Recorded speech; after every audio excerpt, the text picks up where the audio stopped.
Bonjour, l'actualité de l'emploi commentée par ces grands acteurs. Vous êtes au Club Emploi et nous recevons cette semaine, nous allons parler cette semaine d'une opération de recrutement atypique. Atypique puisqu'elle concerne des universitaires, plutôt en filière sciences humaines et littéraires. On en parle avec un duo. Stéphane Vannoni, bonjour. Bonjour. Vous êtes le DRH de la BRED qui participe pour la première année à une opération qui s'appelle Phoenix.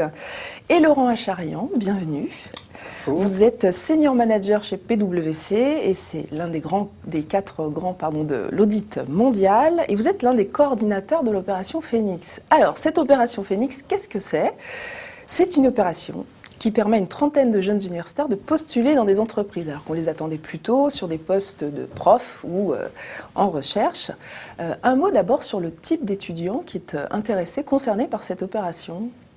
En fait, l'opération Phoenix, c'est une opération qu'on a lancée en 2007 et qui concerne des étudiants qui sont en Master 2 recherche en sciences humaines et en lettres. Mais qu'est-ce qui pousse les étudiants à postuler dans ces entreprises ? Est-ce que c'est parce qu'ils se sont trompés d'orientation, ils ne veulent pas être profs et finalement tout à coup l'entreprise les intéresse, ils sont en échec, qui sont-ils ? Les gens qui postulent, ce sont des gens qui font de bonnes études en lettres ou en sciences humaines, donc c'est-à-dire en histoire, en philo, en sociologie, dans des disciplines comme ça, et qui se rendent compte qu'ils n'ont pas forcément envie de devenir enseignants ou chercheurs. Alors vous, Stéphane Vannoni, à la BRED, vous venez de rejoindre le petit club d'entreprise, puisque vous êtes 11, qui participe à cette opération Phoenix. Vous leur proposez de débuter chez vous à des postes de chargé d'accueil. Donc c'est un poste, c'est le premier poste que tout le monde occupe chez vous. Oui, tout à fait. Mais vous n'avez pas peur qu'ils soient un peu surqualifiés pour occuper ces postes et du coup qu'ils s'ennuient un peu ? C'est-à-dire qu'ils vont être surqualifiés, mais ça ne va pas durer longtemps. C'est-à-dire que chez nous, le poste d'accueil est un poste pour apprendre le métier et ensuite avoir une légitimité quand on va encadrer des équipes pour bien démontrer que l'on connaît le métier de A à Z. Et donc, comme ce sont des gens intelligents, ils comprennent l'intérêt pour eux en premier lieu et pour la banque de passer au poste d'accueil. Et ils y restent 3, 4 ou 6 mois au maximum. D'accord. Alors, Laurent Acharian, vous avez un peu de recul, puisque vous le disiez, vous en embauchez depuis 2007 chez PwC, au poste auditeur et consultant junior, c'est ça ? Absolument. Vous avez, vous le disiez, des masters philo, lettres classiques. J'ai vu dans la liste des diplômés qui ont intégré votre entreprise, même des spécialistes du cinéma, de l'histoire africaine, voilà. Alors, le fait que leur formation ne les ait pas formatés pour l'entreprise, c'est pas un peu gênant quand même par rapport à votre culture ? Alors au contraire, nous c'est vraiment ce qu'on recherche. Nous on recherche pas des littéraires qui se déguisent en commerciaux ou en ingénieurs. C'est vraiment pas le sujet. Nous le sujet c'est de mélanger en fait ces populations, parce qu'on considère que quand vous associez un philosophe avec un historien, un HEC et puis un centralien, la solution qu'on va proposer à nos clients, elle sera forcément meilleure que si vous associez qu'une école de commerce avec une école d'ingénieurs. Sur les 60, est-ce qu'il y en a qui ont jeté l'éponge ? Il y en a qui nous ont quittés, effectivement, mais ce qui est... les chiffres exacts, je crois qu'il y a un tiers des gens qui nous ont quittés. Mais bon, c'est exactement... C'est pas un échec pour vous ? Pas du tout, parce que c'est exactement la même proportion que si vous prenez une promotion d'une ESC à Reims, par exemple, c'est exactement les mêmes chiffres. C'est-à-dire que ce qu'on constate, c'est que sur les promotions Phoenix, vous avez autant de gens qui sont très brillants, qui marchent très bien, que sur une promotion d'école de commerce. Vous avez autant de gens qui sont moyens, puis vous avez autant de gens qui n'arrivent pas à s'en sortir avec nos métiers. Voilà, Pellet le disait aussi récemment. Stéphane Vannoni, ces étudiants ont aussi la réputation d'être plus critiques que les autres, de par leur formation littéraire, sciences humaines. Est-ce que vous y avez pensé ? Est-ce que vous vous y êtes préparé ? Enfin, nous y avons pensé, oui, mais c'est quelque chose qui, pour nous, est naturel. Nous sommes une banque de détail, une banque de réseau majoritairement, à taille humaine, avec des petites unités, et nous sollicitons de l'ensemble de nos collaborateurs d'avoir une approche critique de nos modes opératoires pour progresser. Et c'est ce qu'attendent nos clients. Et donc, le fait que ces jeunes soient critiques, c'est quelque chose que nous trouvons particulièrement positif. On n'est pas habitué à ça dans les banques quand même, on n'est pas habitué à... C'est l'avantage d'être une banque de notre taille, d'avoir un modèle un peu particulier, et la boîte à idées, c'est quelque chose d'important chez nous. Alors le 10 avril, il y a eu le forum Phoenix, où vous étiez tous les deux présents. Ils sont venus rencontrer donc 10 entreprises. Combien de jeunes sont venus cette année ? Mais il y en avait encore à peu près 800 cette année et ils ont maintenant jusqu'au 8 mai pour postuler à l'opération.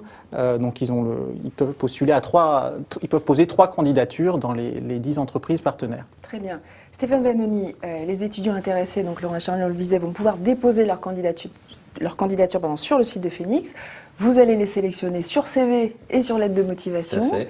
Alors, donc, le diplôme, il ne sera pas important, là, hein, c'est neutralisé, on va dire. Mais sur quoi vous allez sélectionner en particulier? Alors, ce qui nous intéresse, ce sont des personnalités, des gens qui ont envie, hein, évidemment. Donc, la lettre de motivation... Toutes les entreprises nous disent ça. Donc, voilà. Qu'est-ce que ça veut dire? Ça veut dire que la lettre de motivation, dans un premier temps, servira en quelque sorte de présélection. D'accord, donc il faut soigner sa lettre de motivation. Exactement, surtout compte tenu de la formation qu'ont suivi les intéressés. C'est un de leurs points forts et il sera tout à fait important que ce point fort se matérialise au travers de la lettre de motivation. Donc présélection. Dans un deuxième temps, entretien, et là nous cherchons des candidats qui ont envie, qui veulent effectivement faire un parcours, un bout de chemin plus ou moins long, voire une carrière avec nous. Il y a parfois des commerciaux de très bon niveau qui s'ignorent. Ce qui n'est pas démodé, c'est les qualités d'écriture.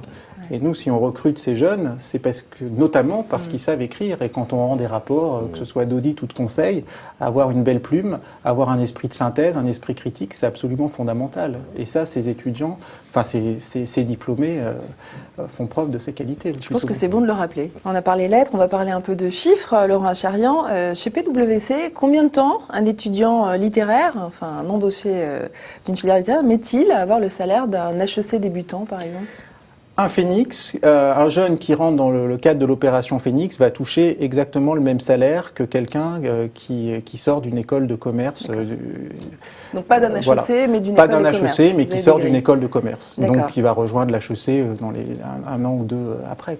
À la Bret, Stéphane Vanoni? Rien à ajouter, c'est le même principe. D'accord, donc même salaire que les autres étudiants. Que les autres Master 2.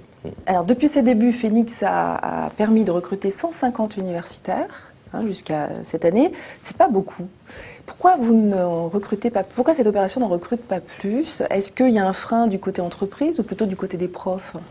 Parce que l'opération Phoenix, faut mesurer que c'est une révolution culturelle, que ce soit pour les entreprises, mais aussi pour les universités. C'est deux mondes qui s'ignorent, qui s'ignoraient il y a encore 5 ans et qui aujourd'hui commencent à se côtoyer.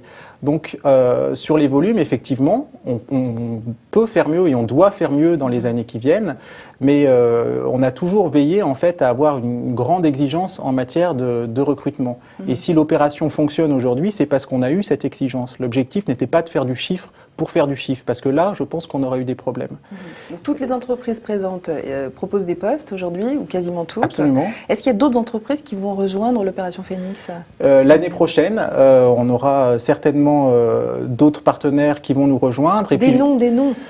C'est encore un peu tôt pour communiquer là-dessus, mais il y aura de nouvelles entreprises l'année prochaine, c'est une quasi-certitude. Et surtout, ce qu'on attend pour développer l'opération, c'est que des Phoenix régionaux, en fait, se développent, puisque cette année, on a des universités en région qui ont rejoint le dispositif. Je pense notamment à l'université de Strasbourg, celle de Tours, université à Toulouse, par exemple, qui ont rejoint le dispositif.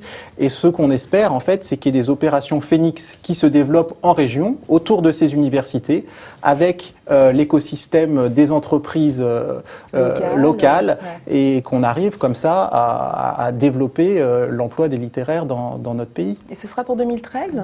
Eh bien, on espère que ça va se développer dès l'an prochain, effectivement. Très bien. Laurent Acharian, Stéphane Vanoni, merci d'avoir répondu à nos questions. Vous étiez les invités du Club Emploi Cadre Emploi, le Figaro Économie. On se retrouve dans une semaine avec un autre grand acteur de l'emploi.